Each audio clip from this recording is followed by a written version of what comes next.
karena pentingnya adab daripada ilmu. Bahkan di kitab-kitab orang-orang besar itu sebelum belajar ilmu belajar adab dulu sampai 20-30 tahun. Al-Faqir punya guru Al-Habib Muhammad bin Husin, di antaranya menyuruh kita lebih mementingkan adab daripada ilmu, karena adab sudah pasti adalah ilmu. Tapi berapa banyak orang berilmu tapi tidak beradab. Nah, di sini kita duduk ngaji, terutama kepada Abuya. Apa yang kita ambil? Ilmu. Ilmu dengan cara apa? Dengan cara belajar. Enggak ada ilmu dengan bengong, duduk di warung kopi dapat ilmu, enggak. Menghayal enggak dapat ilmu. Apalagi lihat Google, enggak bisa dipercaya. Ilmu, al-ilmu bita'allum. Ilmu itu dengan belajar.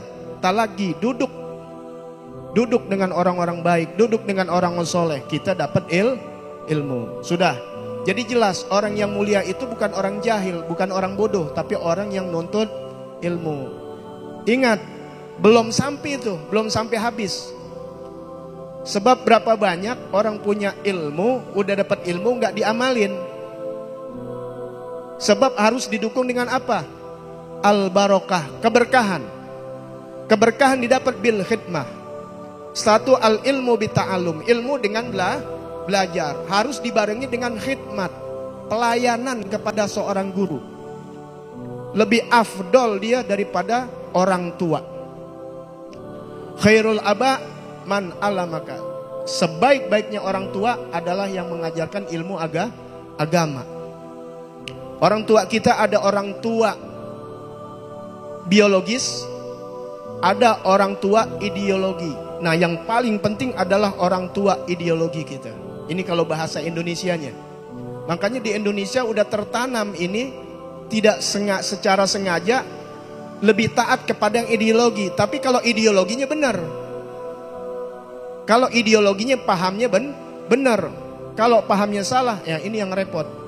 Untuk itu ilmu dengan belajar, setelah belajar harus dengan khidmat, melayani seorang guru. Layanin apa keperluannya, apa ininya dan sebagainya.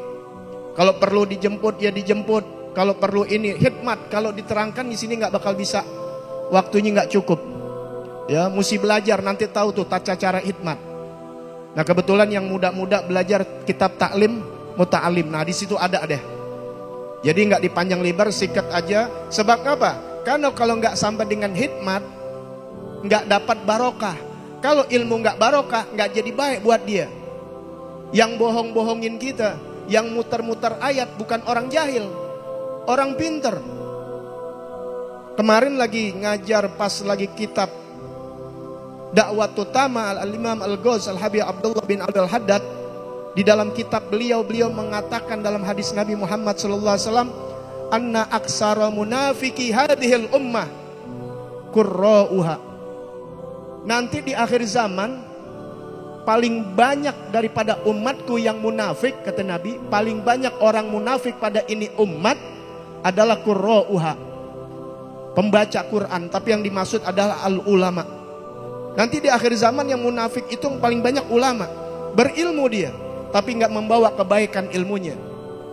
Kalau dalam kitab Habib Usman dikatakan ilmu itu bagaikan pisau. Kalau buat motong sayur kepentingan yang baik, maka jadi baik. Kalau tidak, pisau itu akan berbahaya buat orang lain. Semuanya bawa dalil Quran. Boleh nikah selain orang Islam, bawanya Quran dalilnya. Boleh ngucapin selamat Natal yang udah jelas-jelas nggak boleh kita. Apalagi bawa-bawa mazhab ini, mazhab ini. Semuanya dengan bawa ilmu, bukan orang-orang bodoh, tapi orang yang mengaku berilmu. Apa hilangnya? Karena nggak punya khidmat. Dulu mungkin dia kurang ajar sama gurunya, mungkin ada kesalahan yang dia perbuat sehingga Allah melencengkan dia punya ilmunya. Dan yang terakhir, supaya kita dapat futuh, al-futuh kita dapat dengan apa? Biridho syekh, dengan keredoan seorang guru.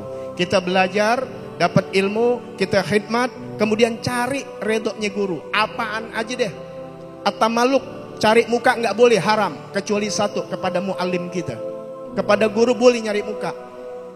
Kalau ame bos nggak boleh kita nyari muka. Ame manusia nggak boleh cari muka kecuali kepada mu'alim, yang kita cari untuk menyenangkan hatinya. Kalau guru kita redho, udah belajar dapat, udah khidmat dapat dengan keberkahannya, dapat futuhat dari Allah Subhanahu wa taala. Pertolongan pembuka, di mana kita lihat orang-orang besar nggak punya guru lagi, nggak punya masyaikh lagi karena sudah ditinggal dengan ulama-ulama, masya Allah. Tapi beliau selalu dibuka oleh Allah taala ilmu-ilmu yang luar biasa. Untuk itu 3 aja.